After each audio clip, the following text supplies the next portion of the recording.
नमस्कार। आज हम नेपाल की एक बहुत बड़ी उथल-पुथल पर बात करने वाले हैं। जी।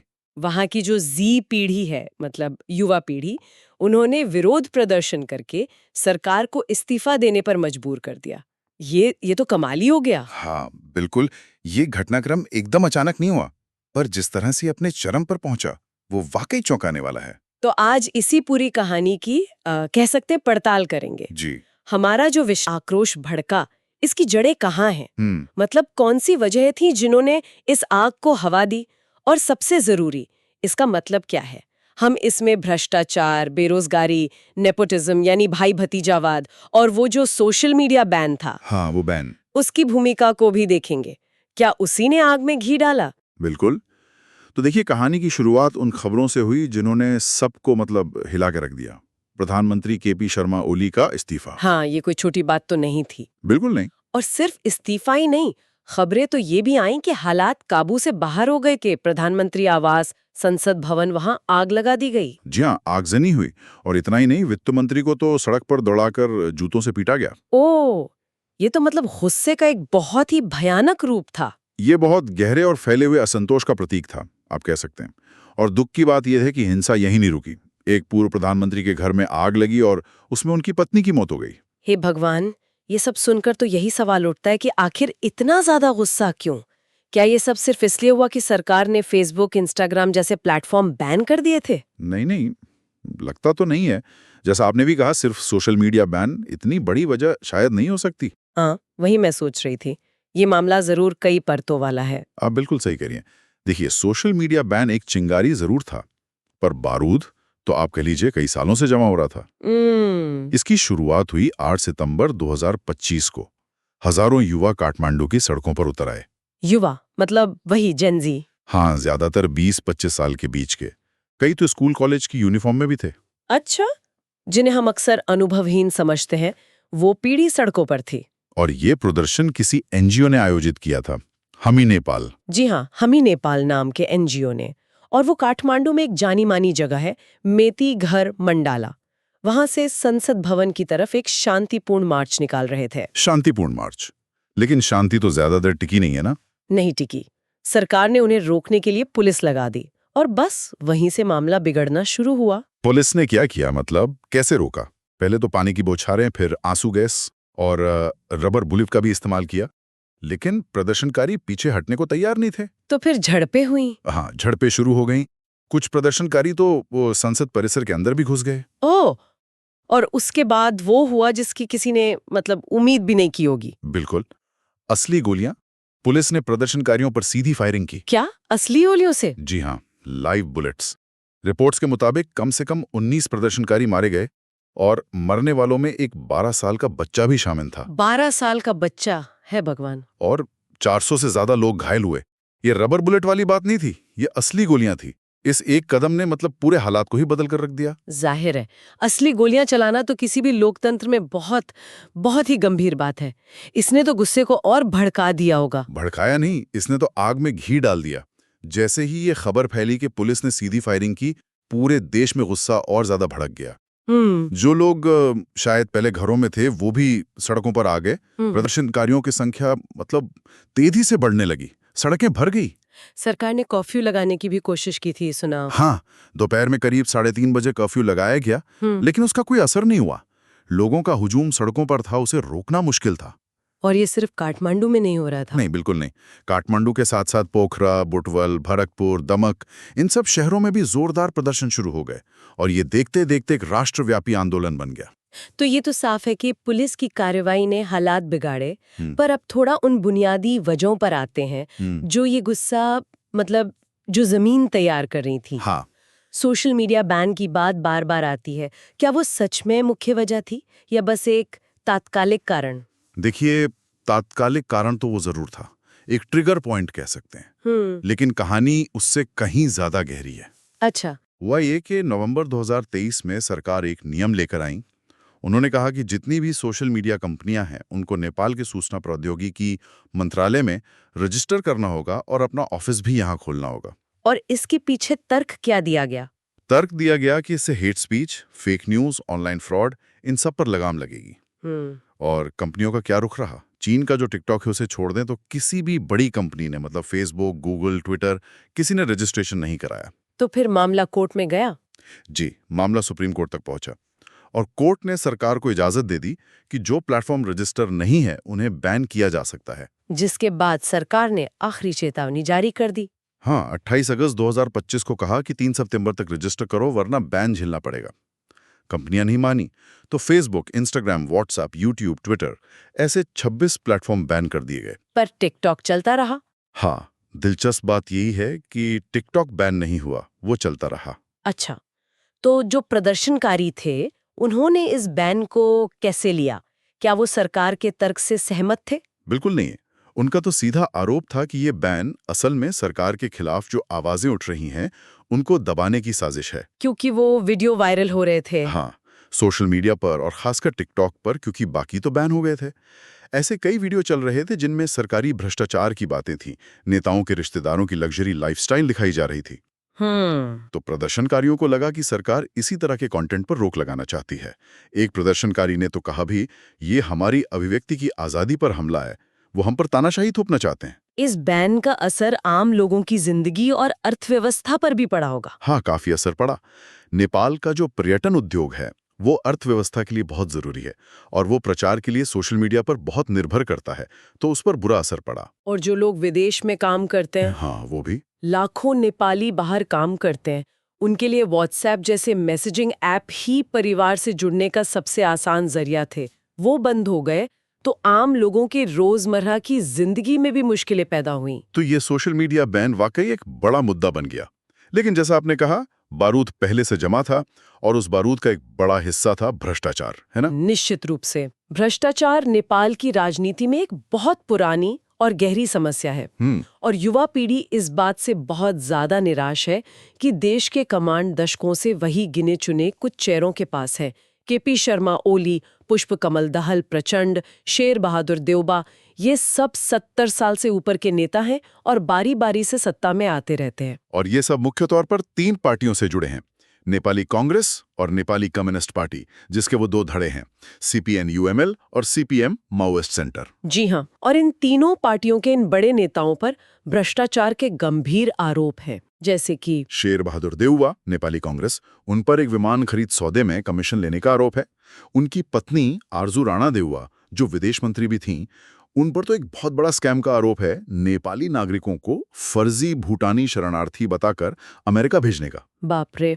और प्रचंड और ओली? पुष्प कमल दहल प्रचंड, सीपीएनएमसी, पर आरोप है कि जो माओवादी लड़ाकों के लिए पैसा आया था उसमें हेरफेर की, अरबों रुपए का गबन किया।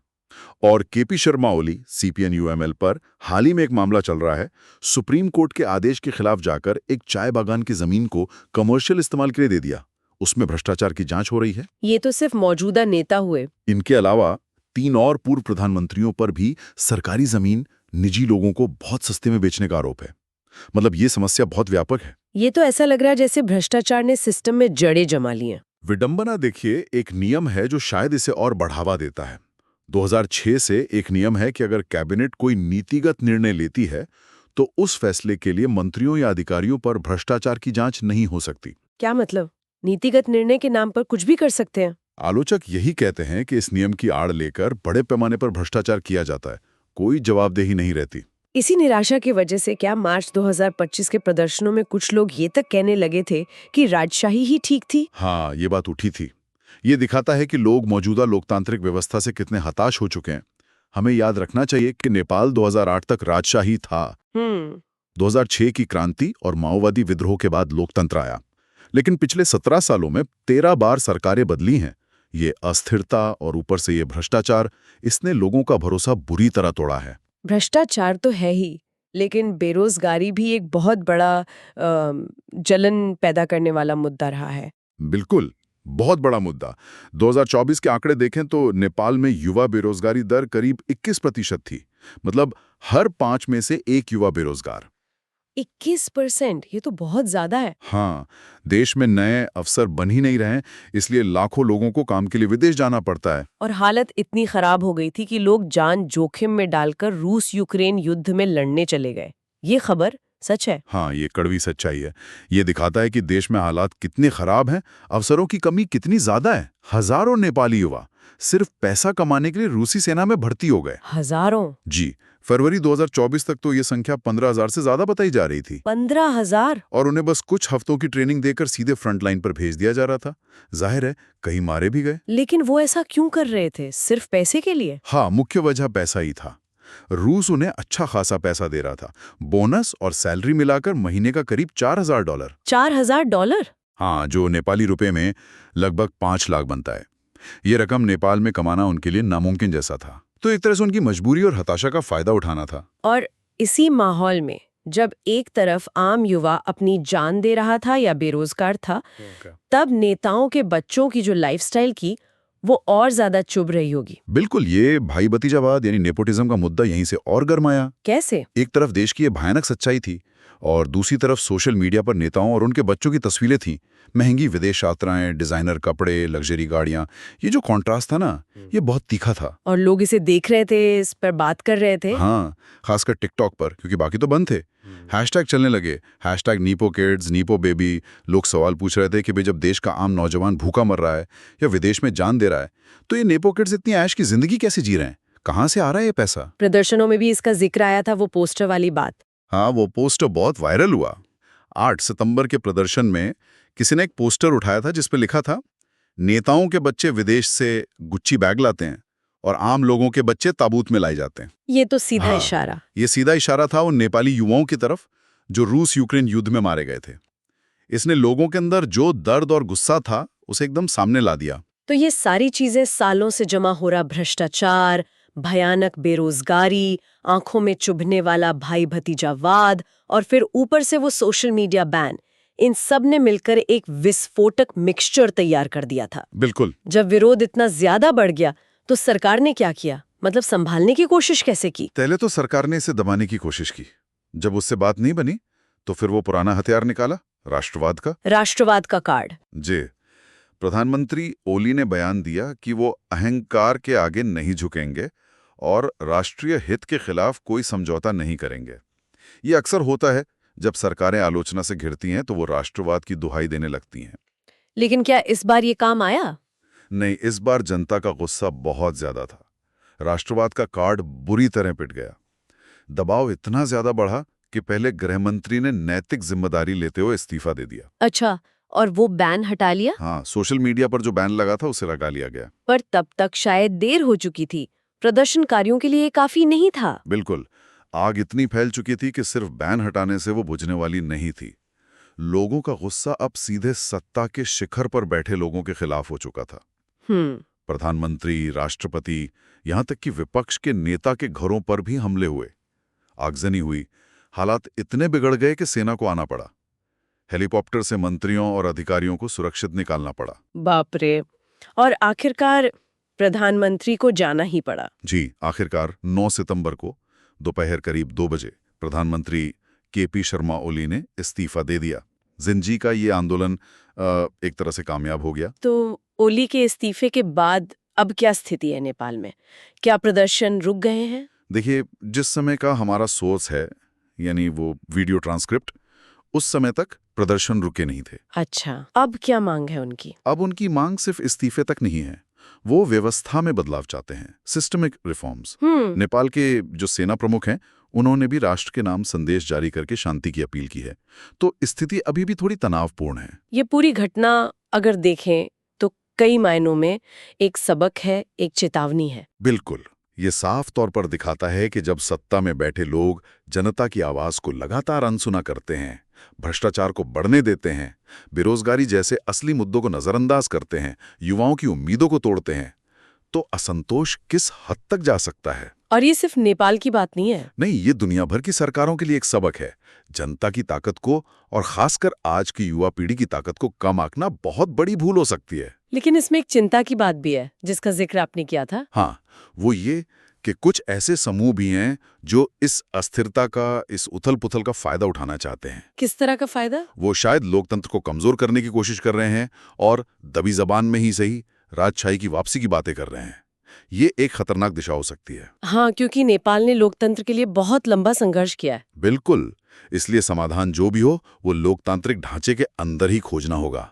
राजशाही की तरफ लौटना कोई समाधान नहीं है। तो अगर हम पूरी बात को समेटें तो नेपाल में जो हुआ वो सिर्फ एक सोशल मीडिया बैन के खिलाफ गुस्सा नहीं था। नहीं, बिल्कुल नहीं। ये दशकों से जमा हो रहे भ्रष्टाचार, भयानक बेरोजगारी, आंखों में चुभने वाले भाई भतीजावाद और एक ही पीढ़ी के कुछ नेताओं की सत्ता पर कब्जे से पैदा हुई गहरी हताशा का एक विस्फोट था। और इस विस्फोट की आप कह सकते हैं कमान संभाली जेन जी ने। उन्होंने दिखा दिया कि वो चुपचाप सब सहने वाले नहीं हैं। और पुलिस की जो हिंसक प्रतिक्रिया थी उसने आग को और भड़का दिया, जिससे ये आंदोलन पूरे देश में फैला और सरकार को घुटने टेकने पड़े। ये वाकई हमें सोचने पे मजबूर करता है।